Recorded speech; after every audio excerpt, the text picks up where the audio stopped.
Hey, it's Mike. I'm back here to do another kind of update, vinyl finds, record store day, anniversaries, and then the 1980 records that I love from that were released back in 1980. So here we go. First off, I want to put my contribution into the whole Walmart sale that they had that ended on the 20th. Everybody was going nuts over all these records that they were filling out their collections with, $15 a pop. I picked up a couple. There was some reissues that just came out, double record reissues that were running about $35 to $40, and sure enough, Walmart had those in stock, so I was able to pick these up for $15 a piece.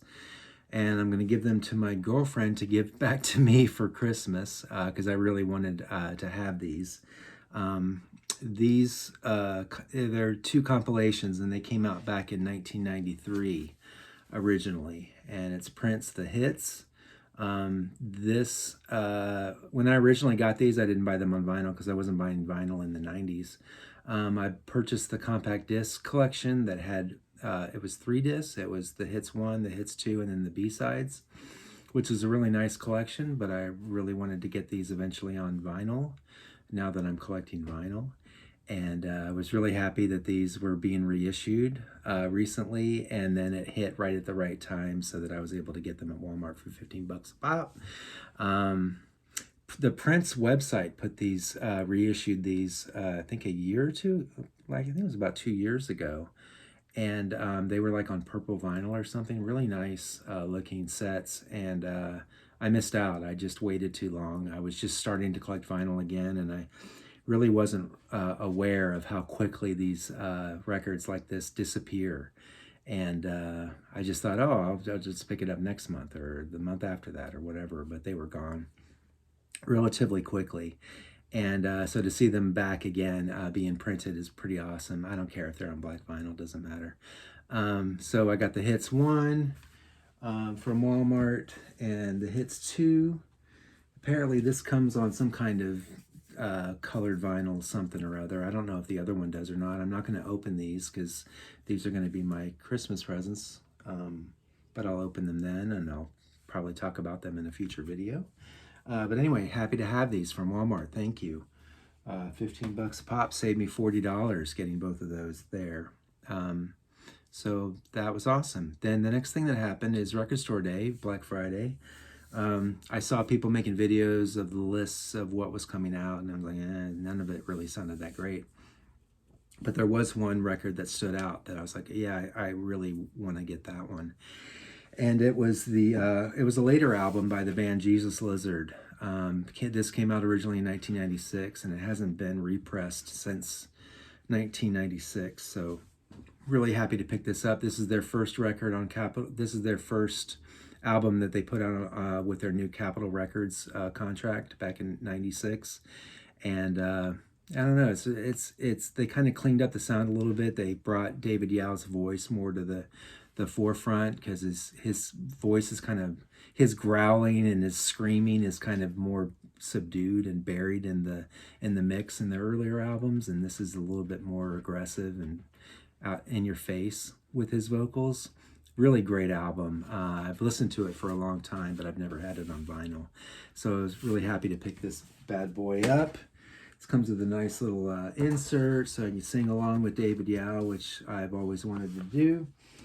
And colored vinyl, this nice smoky red and black. It looks really sharp, so really happy to pick that up. Record Store Day, I live in the East Valley of the suburbs of Phoenix, and went over to the In-Groove for Record Store Day, which I've done now the past 2 Record Store Days. I've done it there.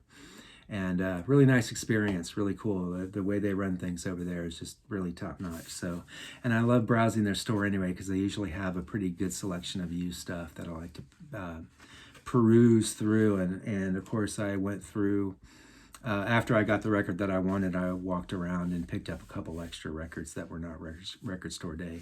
The first one is the latest Slow Dive album, self-titled. This came out originally in 2017, and I think it's their best album. I love listening to this. I've been just streaming it for the past few years, but now it's nice to have it on vinyl finally.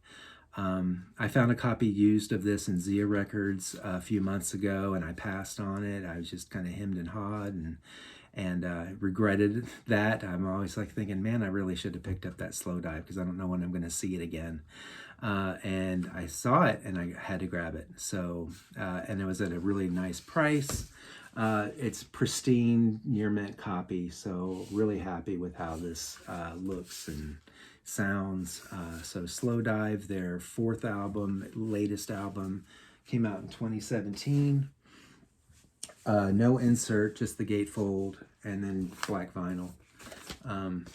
Need to listen to this, but actually all the stuff that I bought, I'm gonna let my girlfriend give to me for Christmas, because she doesn't know how to shop for my record tastes. Are not like, you don't just pop into a record store and see my stuff on display. It's all kind of weird stuff. So I'm helping her out by purchasing, and then she can give it to me or whatever. So that way I know I get exactly what I wanted to get, and I don't end up with some record that I would never listen to. So win-win. The last record that I purchased, this is the latest Low album. Came out last year. It'll be their last album because Mimi Parker just recently passed away from ovarian cancer. And I heard really great things about this last album, and I hadn't listened to it yet, just haven't gotten around to it. And I listened to it. I haven't listened to it on vinyl yet. I'm again saving this for Christmas to listen to. But I've streamed it, and it's really fantastic. I love this album.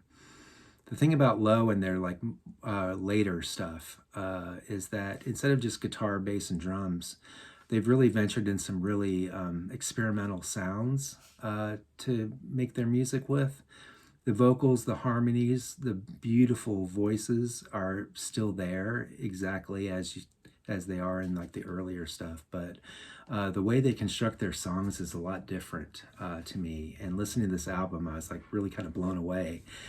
Some of it actually almost sounded kind of a little bit shoegazy, like a little bit My Bloody Valentine, but the quieter kind of My Bloody Valentine, not the wall of sound guitar version, but just really beautiful, interesting experimentation going on with guitars and I don't know, just tape loops and just weird noises, and I don't know, they're doing some really crazy stuff, and it's really interesting, and it's still very sparse and just beautiful, sublime music. I don't know how else to describe it, but I love this, and I really want to start like collecting their vinyl.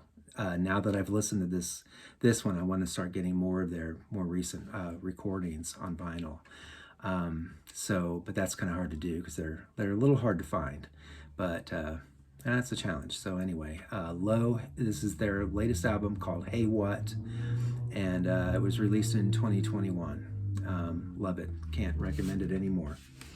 The insert is just this kind of, looks like a wood carving kind of illustration, and then just red on the back, and then just black vinyl with these different colored labels, illustrations or whatever on the labels. So Low, Hey What. Next, so that's it for Record Store Day for me. That was it. And then the next thing I wanted to talk about, anniversaries. 1985, Dead Can Dance, Spleen and Ideal. This is just celebrating an anniversary this past week. So it's 37 years old, this album, which is just crazy to me. It makes me feel ancient. I remember listening to them. I started listening to them heavily in my college years, and that just makes it just brings to reality the fact that I was in college a long, long time ago. Dead Can Dance, Spleen and Ideal, love this. Their second album, fantastic. I really, this is to me like the beginning of their golden era. This one and then the next two albums I think are their best. So yeah. Coming out that same year, Cocteau Twins, Echoes in a Shallow Bay. It's a 4-song EP. They released 2 EPs back to back, Tiny Dynamite and Echoes in a Shallow Bay, really close together. And they were just experimenting in the studio. They weren't even planning on releasing these songs. They were just experimenting with the new studio and the new equipment and just seeing what kind of effects and what kind of sounds they could get in the new studio. They recorded the 8 songs, 4 on this and 4 on this. And they liked them so much they decided to release them. So that's how we have these EPs now. Echoes in the Shallow Bay, 1985, 37 years old. And then a birthday. This young lady is just turning 57 years old, Bjork. I remember I didn't see them. I was a big fan of the Sugar Cubes back when I first heard the song Birthday. I thought it was just such a crazy, great song. I didn't see them on this tour, but the tour after this, Here Today, Tomorrow, Next Week, I think it's the name of their second album. That's when I saw them live in Orlando. It's just awesome seeing Bjork way back when with the Sugar Cubes.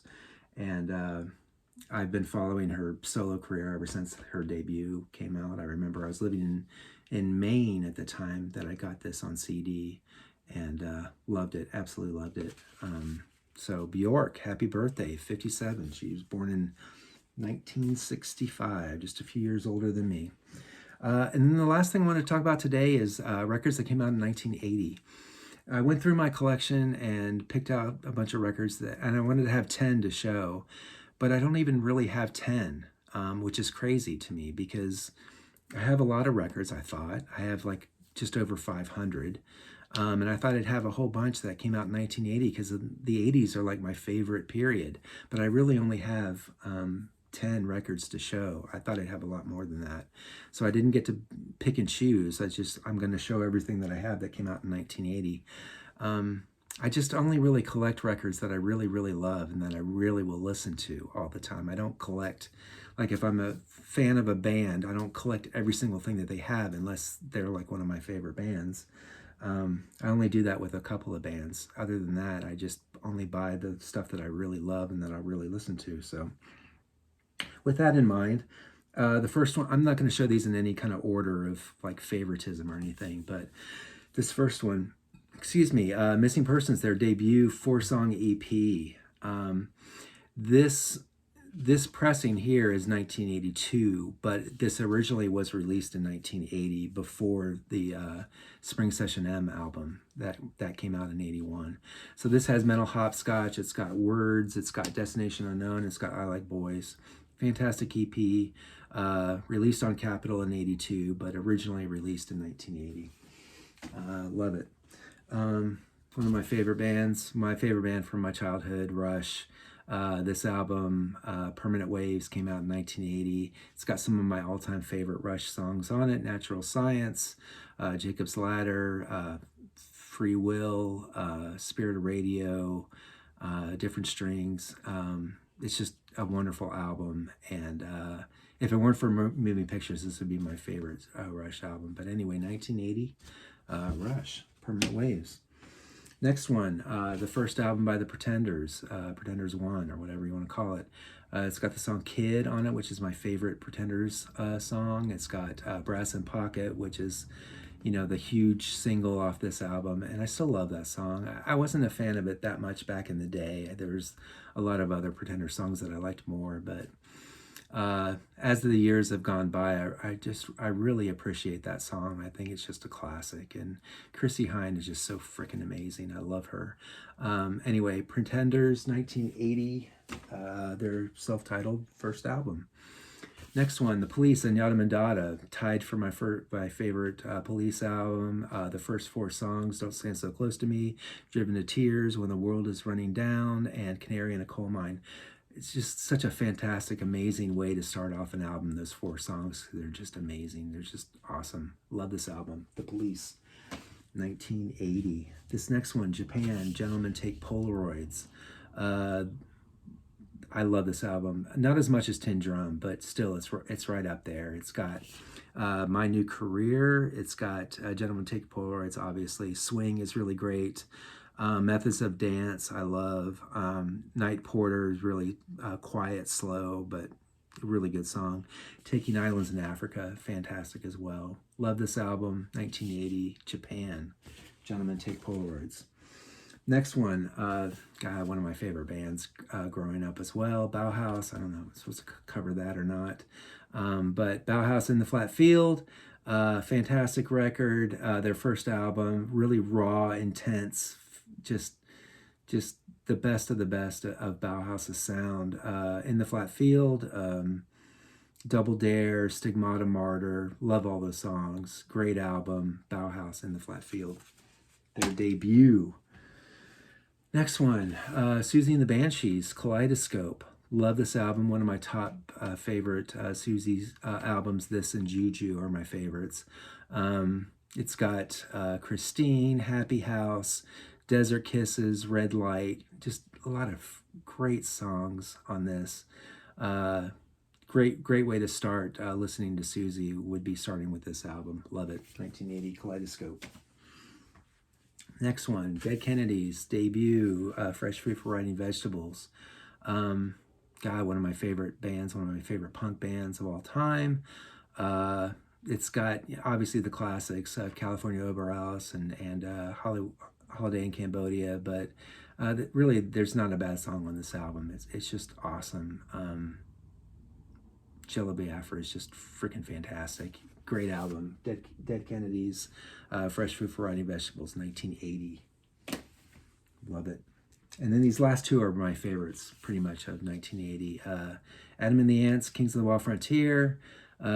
Favorite album of theirs, of the Ants. It's got Ant Music, Dog Eat Dog, Killer in the Home, Ants Invasion, Kings of the Wild Frontiers, fantastic song. Got to see them live. I've seen them a couple times, but the last time I saw him, he did a lot of songs off this album. It was kind of a hits tour, but he also did a lot of songs off this album, and they sounded great. And I was supposed to see them again, but the pandemic hit. He was going to do a reunion tour for Friend or Foe, and canceled the tour. So I don't know when I'm going to see him again, but hopefully I will. Love it. Love the music. Love this album. Just such a huge album from my childhood. 1980, Kings of the Wild Frontier, Adam and the Ants. And then last but not least, Killing Joke's first album, debut album, self-titled Killing Joke, 1980. Requiem, The Wait, Tomorrow's World, Change, SO36. I love this album so much. It's just so awesome. It's so like aggressive, and it's so like atmospheric. It's just so many different things. It's just a perfect album to me. I love this, and what a way to start off 1980 with an album like this. Definitely highly recommend this album. This does have Change on it. This is a U.S. First pressing. The U.K. first press does not have the song Change. So somebody corrected me they tried to correct me saying that this isn't a first press because it has Change on it.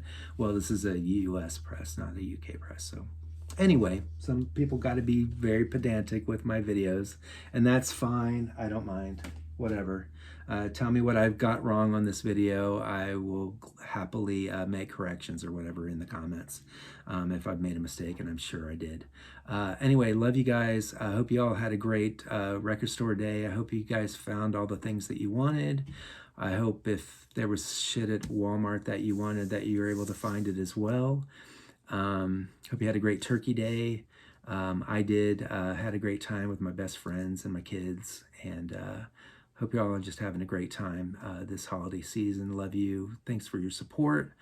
Please comment, like, subscribe, whatever, if you like. It'd be awesome.